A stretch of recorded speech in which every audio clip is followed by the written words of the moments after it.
Aleluia, glória a Deus, seu amigo pastor Charles Rodrigues, uma palavra de Deus para o seu coração. Nenhuma condenação há para aqueles que estão em Cristo Jesus. Você foi chamado e predestinado por Deus antes da fundação do mundo. Deus te escolheu, me escolheu nele. A palavra de Deus é clara, gente. Em Romanos capítulo 8, portanto agora já não há nenhuma condenação para aqueles que pertencem a Jesus Cristo. Portanto, o poder do Espírito doador da vida. E eu recebo esse poder por meio de Jesus Cristo. Livrou-me da lei, do pecado e da morte.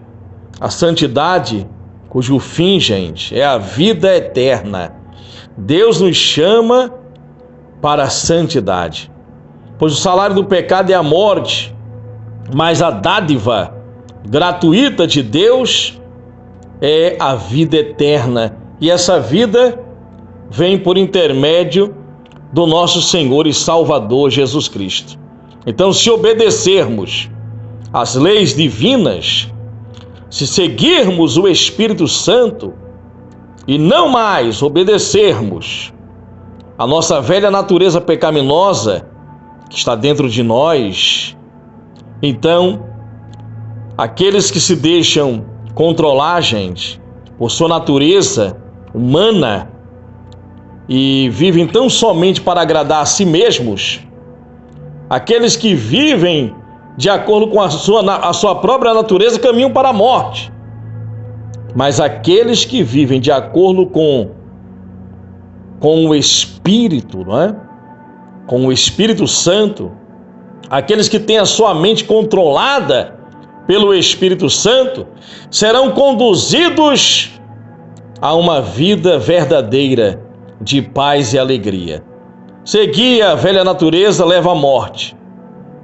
Seguir a velha natureza pecaminosa dentro de nós nos leva à inimizade com Deus, porque hormônio não se converte. Essa natureza, ela não é submissa, ela não se submete, gente, à lei de Deus, à vontade de Deus. Nunca ela irá fazer isso. Então é importante, sabe, se colocar debaixo o controle do Espírito Santo. Então, se você obedecer ao Espírito Santo, então a sua natureza pecaminosa não vai ter controle sobre você. A palavra de Deus diz que vocês, porém, não são controlados pela natureza humana, vocês são controlados pelo Espírito. Se de fato o Espírito de Deus está morando em vocês. E lembrem-se que se alguém não tiver o Espírito de Cristo, esse não pertence a Cristo. Como é importante priorizar o reino, priorizar o Espírito de Jesus Cristo. Você já aceitou a Jesus como Senhor e Salvador? Confesse Jesus como seu Senhor e Salvador e diga: Espírito Santo, me ajude a dizer não à minha natureza. Me ajude a obedecer a tua palavra. Aí você vai ler a palavra. Deus vai iluminar a palavra, o Espírito Santo vai iluminar a palavra na sua mente. Sua mente vai começar a ser controlada pelo Espírito de Deus. E você vai ter capacidade, força, não uma força natural, mas um poder extraordinário, o poder do Espírito Santo, para que você diga não a si mesmo. Mas se porventura você vacilar, se você de repente tropeçar e cair, levante-se em oração, corra para Deus, confesse os seus pecados, como diz em 1 João 1,9, e Ele vai te purificar de toda impureza, Ele vai perdoar você de todos os seus pecados. Corra sempre para Ele. A palavra de Deus diz em Romanos 8, 26, desse mesmo modo, o Espírito nos ajuda em nossa fraqueza, pois não sabemos como orar. O Espírito, porém, ora por nós. Veja, o Espírito Santo ora por nós, gente. nós temos alguém, sabe? O próprio Deus que ora por nós com gemidos que não podem ser expressos em palavras. E aquele que conhece todos os corações sabe a intenção do Espírito. Quem é que conhece todos os corações? As mentes. Coração é mente, centro dos pensamentos, desejos e vontades. Então quem conhece é Deus, porque o Espírito Santo intercede pelos salvos, pelos crentes, pelos santos. Santo é separado para Deus em harmonia com a própria vontade divina. E sabemos que tudo quanto nos acontece nessa vida, gente, tudo quanto nos acontece está operando para o nosso próprio bem. Ou seja, Deus está no controle.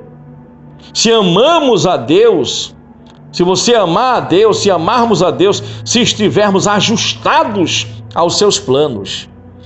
Ah, meu Deus, se porventura saímos do plano de Deus, precisamos orar. Ore a Deus, diga: Senhor, me conduza, Senhor, me transporta para os seus planos. Assim, você vai se tornar uma pessoa poderosa em Deus. Principados, potestades, dominadores não poderão nos resistir se estivermos nos planos divinos.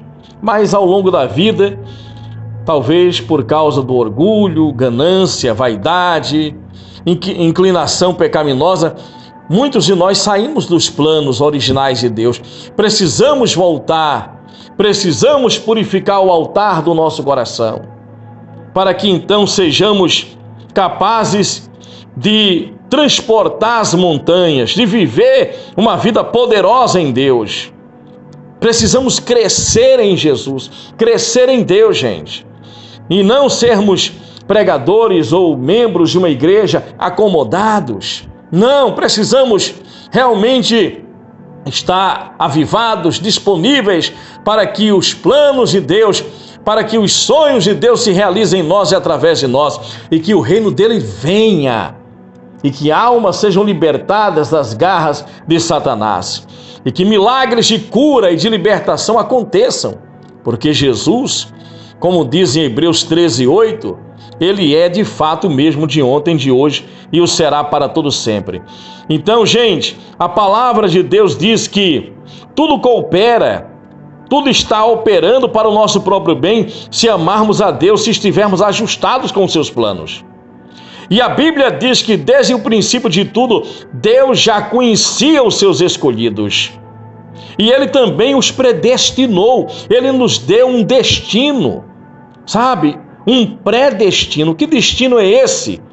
Esse destino é que sejamos semelhantes a Jesus. Esse destino é que sejamos salvos. É o reino de Deus. É que venhamos glorificar o nome dEle aqui na terra. Ele nos deu esse predestino, mas você pode alterar isso se você escolher obedecer à sua velha natureza. A velha natureza nunca vai agradar a Deus, porque a velha natureza é almática, ela não tem fé. Somente os guiados pelo Espírito, somente os que mergulham no mar da oração, sim, aqueles que humilham sua alma, seu corpo com um jejum, aqueles que buscam a Deus, como diz em Jeremias 29:13, e buscam de todo o coração, poderão encontrar esse Deus e seguir os seus caminhos de verdade. Então, sabe qual é a vontade de Deus? Para que Deus nos predestinou?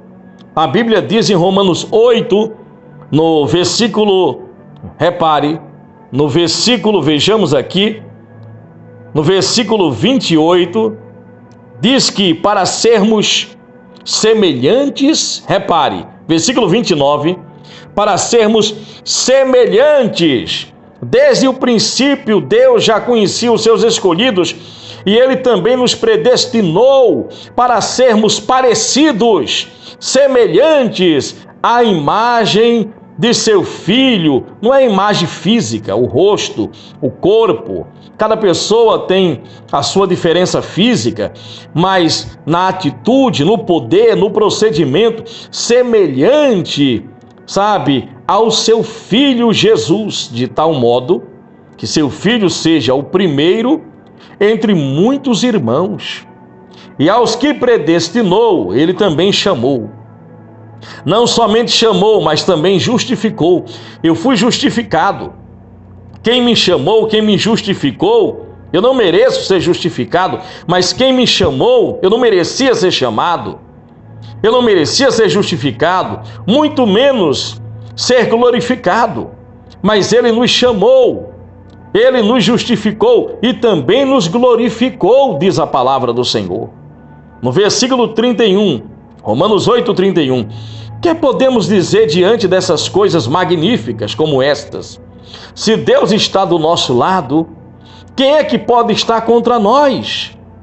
Visto que ele não poupou, repare, nem o seu próprio filho, mas o entregou por todos nós, será que certamente não nos dará e de graça tudo aquilo que nós precisamos nessa vida, todas as coisas?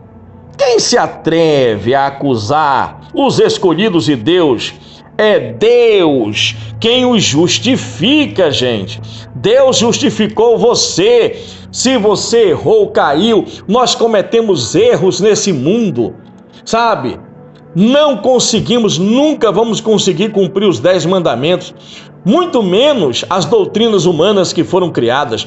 E, além disso, falando sobre o povo de Israel, os fariseus, além dos 10 mandamentos, ainda criaram 630 outras doutrinas humanas. Meus amados, nós só podemos avançar com Jesus Cristo pelo poder do Espírito Santo, renunciando a nós mesmos, voltando ao caminho. A obediência à palavra é o caminho. Jesus é o caminho, Jesus é a palavra. Quem vai nos condenar? Foi Jesus Cristo quem morreu e ressuscitou por nossa causa. E agora Jesus está assentado à direita de Deus, e a Bíblia diz que ele também ora, intercede por nós. Ele intercede ao Pai por nós. Ora, como se o Pai não quisesse, mas o Pai quer tanto que colocou o Espírito Santo para orar por nós, e Jesus também ora e intercede por nós, como nosso advogado. Quem é que vai nos separar do amor de Cristo? Será algum sofrimento ou angústia ou perseguição, ou fome, nudez, perigo, ou a própria morte? Nem a morte vai nos separar de Jesus, gente, como está escrito. Mas o fato é que, por sermos fiéis ao Senhor, estamos sofrendo perigo de morte todo instante. A perseguição vai vir. Somos como ovelhas destinadas ao matadouro. Mas apesar de tudo isso, temos uma vitória esmagadora por meio daquele que nos amou.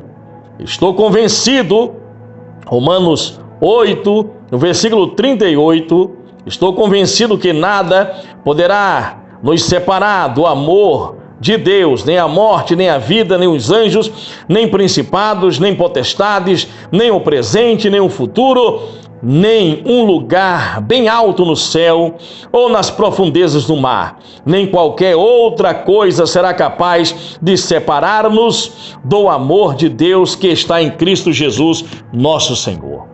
Viva para Deus e você será invencível, o céu será o limite. Obedeça a palavra do Senhor.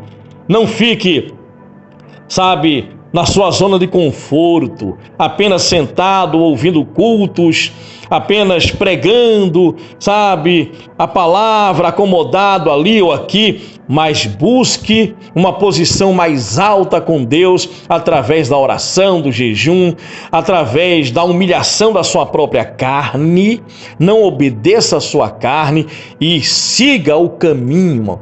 Entre pelas portas que Deus vai abrir para você. Tá certo?